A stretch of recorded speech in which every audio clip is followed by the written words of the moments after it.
American Conquest of the Visayas. So, sino nga ba si General Miller? Si General Miller, siya po yung inutusan ni Otis para atakin yung Iloilo. So, sinabi ni General Miller na he demanded to surrender the city, but General Martin Delgado disagree. So General Miller and General Martin Delgado naglaban sila. So si Delgado, inutusan niya yung mga tauhan niya na sunugin yung city para maiwasan yung, para hindi ito maging base operation. So noong February 20, Delgado fell in the hands of the America, then Santa Maria Barbara on the 14th, Autumn on 19th, Mandaluyong on 20, then February 22, Cebu surrendered to the Americans. So si Lieutenant Colonel Thomas H. Hammer, siya po yung na-assign na military governor sa province. Since hindi naging maganda yung pamamalakad, the guerrilla murdered the Filipinos who surrendered Cebu without a fight and harassed an American soldier. Sila ay Carter Maxilom and Leandro Colon. Sila po yung head ng guerrilla. So, tinakot nila yung mga taong sumapi at sasabi pa lamang sa mga kalaban, napapatayin nila to kapag sumapi sila. Daw, the Negros Constitution. Ano nga ba yung nangyari noong February 21? Noong February 21, prominent Negrenses arrived and asked Otis, tinanong nila si Otis kung pwedeng sila yung mamuno doon sa, batalyon para ma-maintain yung peace and order sa province. So, pumayag naman si Otis, pero sa isang kondisyon. Pumayag si Otis, pero dapat yung island is magiging control ng mga American military governor. So, nung March 1 po, Otis issued and providing for the creation of military district composed of Panay, Cebu, Negros, at tinawag silang the Visayan Military. So, Negros Constitution, ito po yung tawag sa Constitution na ginawa ng mga Negrenses. Noong July 20, the Constitution was submitted to the United States. The Bates Treaty.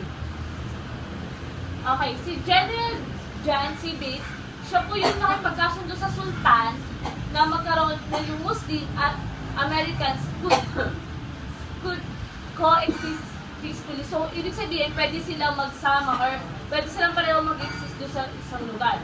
So, si Raham Muda and Habib Mura, sila yung gumawa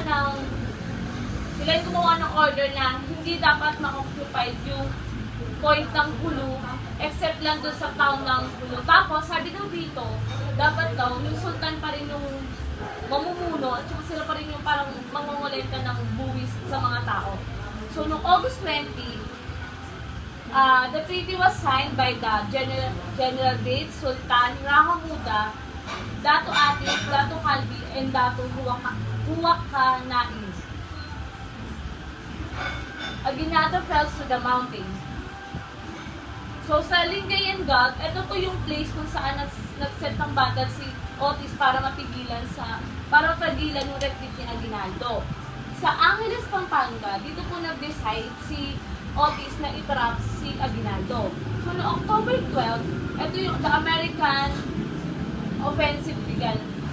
Tarlac, Bayumbong, Nueva Vizcaya, at Bayambang Pangasinan, ito po yung mga naging hideout ni Aguinaldo. Pero since nalaman ng mga kalaban ng hideout niya, so Aguinaldo decided to go to the north. So, noong November 13, bound for Calesio,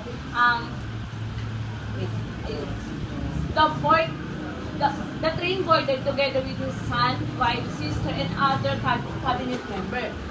Na-realize po ni Aguinaldo na parang disadvantage yung pagkakaroon ng kasamang babae. So, noong 1899, nag-decide sila Aguinaldo na isuko na lang yung mga kasama nilang babae sa Amerika, and then continue nila yung march nila sa Tierra Virgin, Cagayan. So, noong September 6, 1990, dito po yung araw na na-reach na nila yung Palanan, and then the Battle of Pasong Piran. So, General Gregorio Del Pilar. Sino ba si Del Pilar? Si Del Pilar po, siya po yung parang guard commander ni Aguinaldo. So, nag-suggest siya na para mapigil or maprotektahan sila Aguinaldo, siya muna yung mag-i-stay dun sa last stand sa Pas or also known as Pasong Tirad. So, Pasong Tirad is 4,500 high. Tapos, masyadong makipot ng dahan. Isang tao lang po yung pwedeng makaakyat doon. So, si Del Pilar, nag-order siya sa mga 60 men niya na mag-build ng franchise sa magkabilang site para makita nila yung bawat galaw nung kanilang kalaban. Noong December 1, 1899 naman po, 10 o'clock evening, naka-receive si Aguinaldo ng report na sinasabi na yung mga Americans daw is nakarating na sa Concepcion. Then, oh my God, it's December 2, sorry, tayo po capital error. December 2, nung morning, si Major March, pumunta po sila sa Pasong Tirad. Yun yung araw na pagpunta nila sa Pasong Tirad. Sino nga ba si Juanario Gallo? Siya po isang Christian Igorot na siya po yung tumulong sa mga Americans para mahanap yung sikretong daan para makapunta sa Pasong Tirad. So, 11:30 a.m. dito po nagsimula yung laban.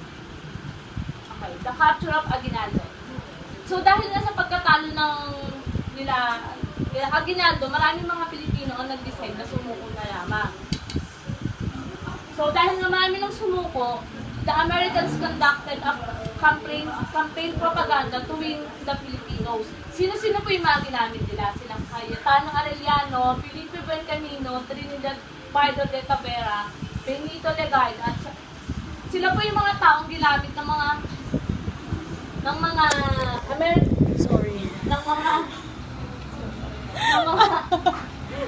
Americans para let's say para Go. So since marami na pong natalo, yung ibang Pilipino nag-decide sila na sumuko na lamang. So ang ginawa ng American para mawin ng hype ng ibang mga Pilipino is they made a campaign propaganda. Ginamit nila yung mga taong nasa matataas na antas at saka middle class. Sila po sila Cayetano Arellano, Felipe Buencamino, Trinidad Pardo de Tavera at si Benito Legarda. So, La Democracia. La Democracia, ito po yung newspaper na tinayo ni Trinidad Pardo de Tavera. So, dito, mga nakasulat dito, yung policy niya. Nasabi niya, sa newspaper na to, pinapakita yung brotherhood or kaya fraternal feelings na pinaparamdam ng president at saka ng American para sa mga Pilipino. Okay, Colonel Frederick Fanston. Siya po yung nagplano kung paano madakip si Aguinaldo. So, dahil nga alam ni Frederick Fanston na makipot at mahirap yung daan papuntang Palanan, nag-hire siya ng mga makabebes at saka dalawang former officers of Filipino Army. Sino-sino nga ba yun? Sila si Lazaro Seguya and Hilario Tal Placido. So, sila po yung dalawang taong tumulong kay Fanston para ma-execute yung plano. So, noong March 23, 1901, March 23, 1901, it is the time when they arrived in Palanan. So, April 1, ito pong April 1, parang ito yung time na nangako si Aguinaldo na kanyang loyalty sa mga United States. Noong April 19, he applied to all Filipinos na tanggapin na po ng buong puso yung United States. So, that's all.